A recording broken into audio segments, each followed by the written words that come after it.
an abnormal amount of unseen baitfish, never seen before, that just suddenly arrived.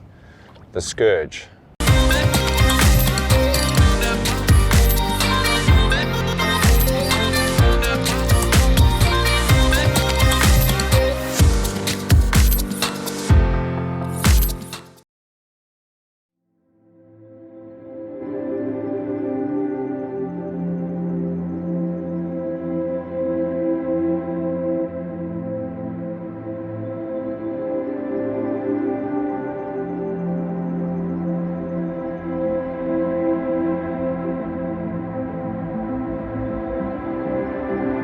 All the way from Mahe to here, tons of these, I don't even know what they are, I've never seen them before, like an anchovy of sorts, but masses and masses. They literally have taken all our fish from the flats and disrupted their natural behavior. They were all these baitfish. It's just incredible.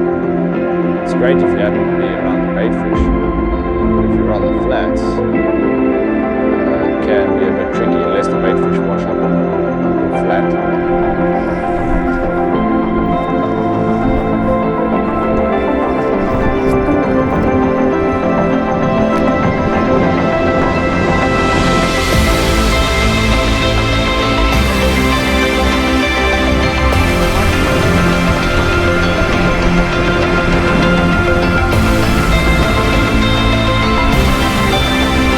Triple hookup.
Okay, I'll grab him.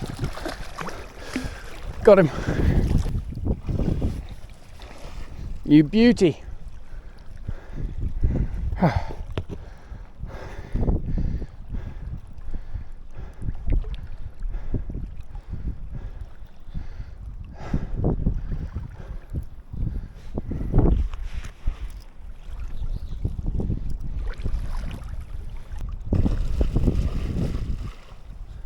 Get him, Tim! Get him! Yes! Come up one more time.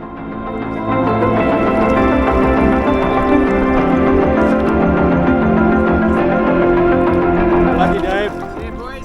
Most of the action seems to be in the lagoons, and I'm pretty sure on this eastern edge where we are now, out there in the deep blue, must be absolute carnage out there. Probably even more baitfish out there. We're just fortunate that some of them happen to wash into the eastern lagoons. Most of it's been on the eastern side. We arrived, I think it was the first week into October, and we initially saw the Scourge on the west side. Fishing the west, just fishing a normal stock standard flat, and it just had an extraordinary amount of fish on that were busting up on the flat, and it seemed to be a split between one school of bluefin on baitfish and then these pockets of jeets. And then we walked up and I could just see these little balls of baitfish all tightly packed up, and these jeets were just sort of swimming and lifting their heads into these schools of baitfish.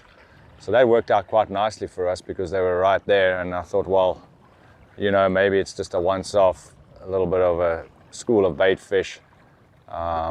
Then the next week rolled around, and then They disappeared from the west. We saw sightings of them off the western edge in the deeper water, but obviously we had to fish those from the boat as well in the deeper water. We had some adverse weather, so it wasn't easy.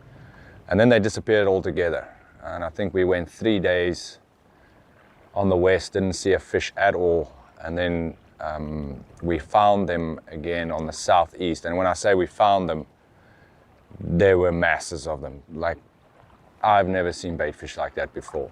Just rugby fields, soccer fields of baitfish, just loaded with predators, sharks. We even caught rainbow runners on the flats, bonito, jeets, bluefin. And the start of that was pretty cool because the fish were still relatively hungry and aggressive, but as time passed, they obviously gorged themselves on these baitfish and became a lot more lethargic and less willing to eat the fly. And then we had a couple occasions where we encountered them again on the flats, and we started sort of working out a pattern, and it seemed that they were all, for some reason, I don't know whether it was a water temperature thing or wind or tide, they were from the mid north to south of the atoll, all on the eastern side. And when they really pushed into the lagoons, then everything else got onto them. Bohas, grouper, Napoleon wrasses, and they've seems to be that they are slowly finishing the baitfish. I know GT's behavior a little bit, and if they find a food source, they will generally stay there until they have finished every single one of them. They may leave 2 of them to breed. That's about it. That's just GTs.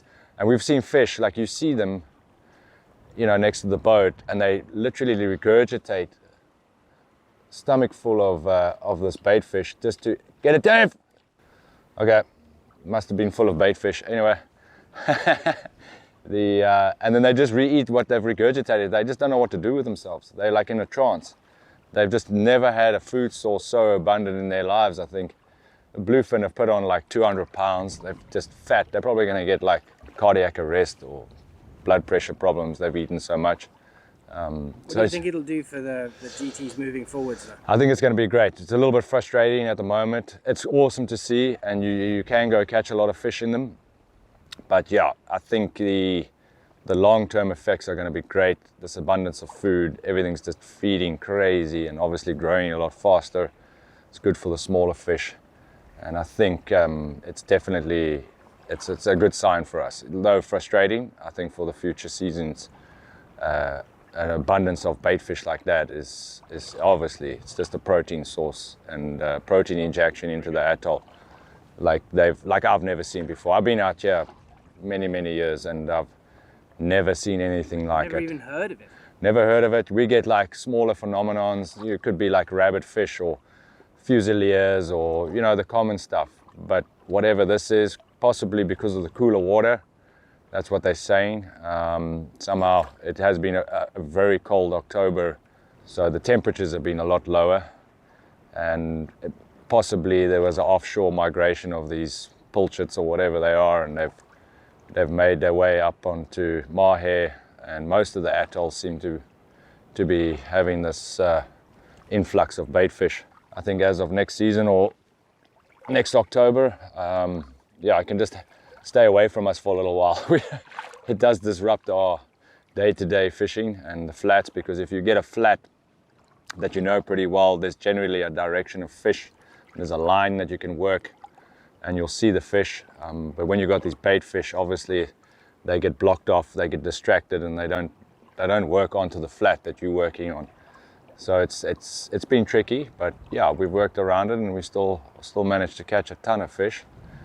Sometimes from the boat, but it is what it is. You've got to adapt with the conditions and what's thrown your way, and yeah. I mean, what we experienced earlier in the week was absolutely crazy with all those fish. Yeah, smashing in on the flats and triple hookups. It's carnage. It's absolute carnage. It's hilarious. You can't blame them. That's what they're going to do. It's like, you know, the food is there. They're going to go where the food is, and especially your GTs. You know, if they find a resource of whatever it is, it could be baby turtles, birds, you know, and they key onto it like extremely quickly. You know, whether it's crab, they anticipate these things. Unbelievable how they know they're going to happen, and you just have a sudden migration to this food source, and they will stay with it until it's finished. They finish it. They will not leave it alone, especially a food source like this that they probably haven't seen before. I know I haven't seen it before, so they just kind of gorge themselves and get fat. I would, definitely. It's awesome.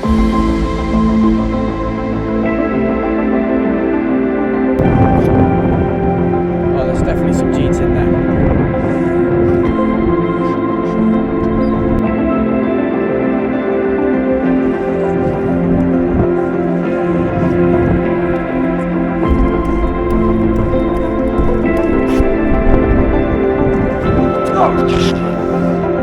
That's a jeep.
Double hookup, carnage.